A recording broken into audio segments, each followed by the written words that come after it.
وقول الحق ولو على رقبتك. ما تخافش من اي حد، ما تطيش لاي حد، ما تخافش غير من اللي خلقك، وما تطيش غير للي خلقك. بسم الله الرحمن الرحيم، وبه نستعين، والصلاة والسلام على أشرف المرسلين سيدنا وحبيبنا ونبينا محمد عليه أفضل الصلاة والسلام. ازيكم يا حبايبي؟ عاملين ايه؟ ازيكم يا أحلى وأجمل متابعين في الدنيا؟ يا رب ابعد الوباء والبلاء عن أمتنا العربية والإسلامية وعن مصرنا الجميلة يا رب العالمين. يا رب اشفي كل مريض، وفك ضيقة كل متضايق، وفك كرب كل مكروب. هتتكلمي النهاردة عن ايه يا أم محمد؟ أنا هتكلم عن مواضيع عديدة على قد ما يتسع وقت الفيديو لتناول الموضوعات. بس قبل ما ادخل في اي مواضيع احب اننا ندعي لاخواتنا ان ربنا يرحم شهدائهم ويشفي مرضاهم وينصرهم على القوم الظالمين، وربنا يرحم شهد وينور قبرها ويجعله روضة من رياض الجنة هي وكل امواتنا واموات المسلمين. احنا في قرن مفيش مقارنة. احنا في قرن ايه؟ مفيش مقارنة. الكلمتين دول مكتوبين في عنوان لفيديو للحاج صاصة. دخلت يا ولاد الكفي واشوف، لقيت اليوتيوب ضلمه كده، لقيت الفيديو ده طلع كده، نور الطريق كده قدامي. قمت قايله ايه؟ اما ادخل اشوف واخبط اشوف الحاج صاصة بيقول احنا في قرن ما فيش مقارنه. الراجل ده بيعمل ايه؟ اخترع الذره ولا ايه يا ولاد؟ يا رب نشوف حاجه مفيده. هوب ادخل يا حبايب قلبي الاقيه يقول لك ايه؟ احنا رايحين نجيب كرنب، شتل كرنب، طبقين كرنب كده، وايه، وبالمره اشوف خالتي فاطمه. اجي ابص يا جماعه الخير الاقيه فيديو تافه ملهوش اي 30 لازمه، ولا يتعدى اصلا ان هو فيديو محتوى. الان هنستفاد ايه؟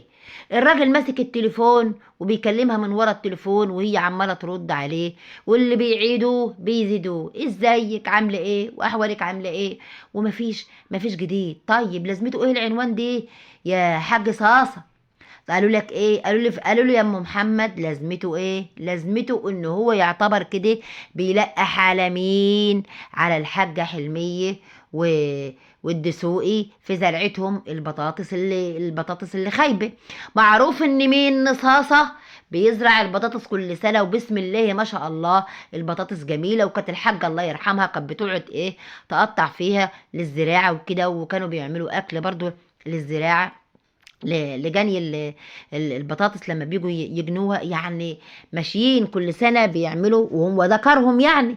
وبعد كده حلمية حبت تزرع وزرعتها السنة اللي فاتت، وكانت أول مرة تزرعها ومبسوطة بزرعتها. ولما الزرعة تخيب على حسب اعتقاده يعني يقول ايه؟ دي رسالة بقى في العنوان بيقول احنا في قرن مفيش مقارنة. طيب يا صاصة، طب انت راجل ما ينفعش ان انت تلقح بالكلام على اختك. يعني المفروض ان انت تقف في ظهرها لو في حاجة مش عارفاها في الزراعة وتقول لها المفروض تعملوا كذا وما تعملوش كذا.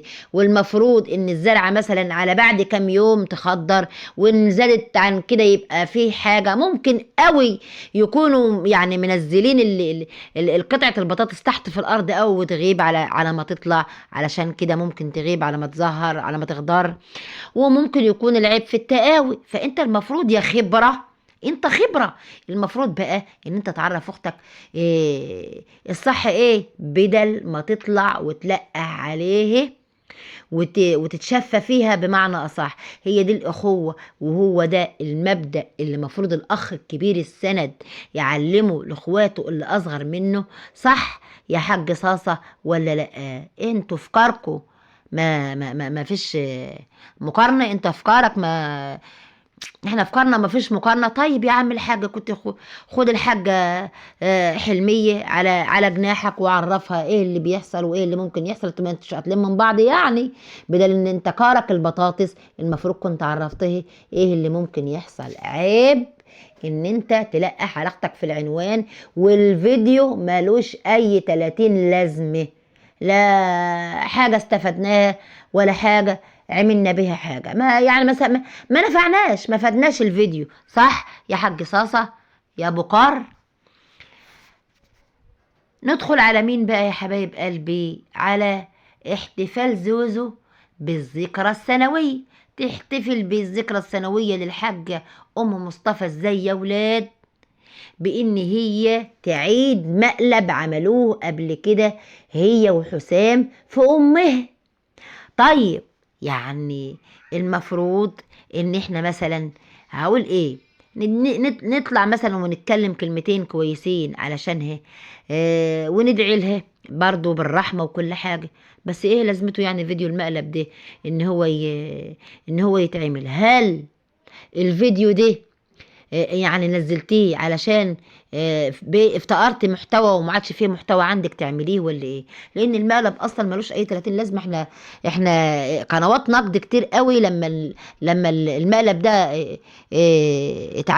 اتنشر. اول ما اتنشر ناس كتير قوي قالت ان المقلب ملوش لزوم ومش كويس يعني، وغلط ان هو يتعمل كده. يعني راجل وتلبسيه حرمة يعني؟ ولا هو بقى المكالمات اللي عملها بقى بعد نص الليل وتقمص دور مرات الضابط، خلته بقى يتقمص الشخصيات النسائية كمان بقى ويمثل فيها بقى ويلبس نقاب وكلام فارغ ملوش يعني اي 30 لازمه. كان ممكن قوي عملت فيديو تحيي ذكرى والدتك، تطلعي تقولي مثلا في الوقت الفلاني كانت بتعمل كذا، وفي الوقت العلاني كانت بتقول لنا كذا. يعني حاجات كتير قوي كانت ممكن تقولي. انت مصممة ان انت تستفادي من والدتك الله يرحمها بالمشاهدات حتى بعد وفاتها بتجارة. يعني هي امور تجارة. اللي انا شايفاه ان هو موضوع تجارة بحتة، عشان الناس يعني انت بتستعطفي الناس، عشان الناس اساسا برضو فعلا كانت بتحب الست دي، فعلشان كده يدخلوا يشوفوا الفيديو ده، لان الفيديو ده اساسا كانت هي فيه. طب ما هو موجود على القناة، يبقى لازمته ايه انني اعيد نشره تاني وهو موجود اساسا؟ المفروض اني علشان احتفل بذكرى حد عزيز علي اقول ان هو كان بيعمل كذا وخلانا نقتدي به كذا، كان بيخلينا نعمل الحاجة الفعل الكويس، كان بيخلينا نعمل كذا وما نعملش كذا. تبيني يعني مواطن الجمال في شخصيتها، مواطن الخير في شخصيتها، مواطن المحبة للناس في شخصيتها، مش إعادة نشر فيديو قديم هي طلعت معاكوا فيه. بالله عليك، بالله عليك الناس يعني ايه فايدة الفايدة اللي هتعود على الناس من فيديو زي ده؟ ايه الفايدة اللي هتعود للناس او على الناس من الفيديو ده؟ مفيش اي 30 لازمة ولا اي لازمة خالص للفيديو ده، ملوش لازمة بصراحة، ملوش لازمة خالص. كلمتين بقى للحاجة زهزه. يا حاجة زهزه، دلوقتي انت بتستعرضي بقى ومبسوطة بزيارتك لمين؟ للست وفاء، بلاش عاشور زي ما الناس بيقولوا، لأ، وبانك انت التقيتي وعملتوا لقاء القمة عند مين؟ عند وفاء، انت وتيتا منى اتقابلتم يعني على ارض محايدة ولا ايه؟ طب يعني حتى بالفعل لو انتم عايزين تتقابلوا انتوا التلات، ايه لازمة وجود الفريق القوم كله معاكي؟ كانت عليكي خدت يوسف يصورك يعني ايه؟ لا انا مش شايفة لازمة لوجود ولادك الكبار وجوزك معاك. او كان ممكن حسام جه معاك عشان يسوقلك العربية ويوديكي وبقية افراد العائلة في البيت، على اعتبار انكم 3 ستات وعايزين تتقابلوا مع بعض. طيب سؤال لولبي كده يا زوزو، بما ان شوشو شهيرة كانت من الناس اللي بتدافع عنك، طيب هل في زيارة وفاء، هل في زيارة وفاء الأولانية ليكي مش المفروض كنت اتجمعتوا انتوا التلاتة؟ اللي يخليكي تجيلك واحدة من آخر الدنيا علشان تزورك وواحدة جنب منك، وياما زي ما بتقول شافت من الناس وهي بتدافع عنك، ما كانتش المفروض ان هي تبقى معاكي في اللقاء الثلاثي ده، سواء هنا او هنا؟ ما علينا من اللقاء البعيد، اللقاء اللي كان في بيتك مع وفاء. انا مش عارفة يعني الصداقة والعلاقة بتتحسب بين الناس ازاي؟ مش المفروض كان بقالها دور؟ بما انها يعني عاشت معاكي مواقف كتير، وانت كنت دايما بتقولي اختي وحبيبتي وكده، يعني انا اعتقد يعني ان المفروض كنتوا بقيتوا ثلاثي مرح لما كانت وفاء جايه في الزياره عندكم. وما هياش جديد عليها ان هي تروح عند اخوكم مصطفى، كانت عليها راحت معاكم او كانت اختصرت الزياره القعده معاكم في بيتك، وانت كملت انت ووفاء عند الحاج صاصه. يعني انا مش عارفه ايه السر، يعني ايه السر؟ في ناس بيدخلوا لي بكومنتات غريبه ويقولوا ان هم يعني علاقتهم ما عادتش كويسه، وشهيره مش عايزه تبين عشان الناس ما تشمتش فيه، مع العلم ان لو ده حصل مش هيبقى عيب شهيره، وده مش دفاع عن شهيره، دي كلمه حق. مش هيبقى عيب في شهيره، هيبقى عيب فيك انت، لانك انت كده يبقى مالكيش عزيز، صح ولا لا؟ زي يعني بصراحه ربنا انا شايفاك انت ووفاء يعني لايقين على بعض جدا، بما ان وفاء رخله ملهاش عزيز. قلشت اسماء من زيارة أم الأحباب، لأن كانت متفقة معاها إن هم يروحوا مع بعض، قلشتها وخدت الكحكة لوحدها على رأي اللي بيقولوها، وقلشتها من الزيارة. يعني الطيور على أشكالها تقع ولا إيه يا جدعان؟ هي الطيور على أشكالها تقع؟ أنا عايز أعرف يا زوزو، هي الطيور على أشكالها تقع زي ما هي وفاء أنانية وما خدتش صاحبتها معاها؟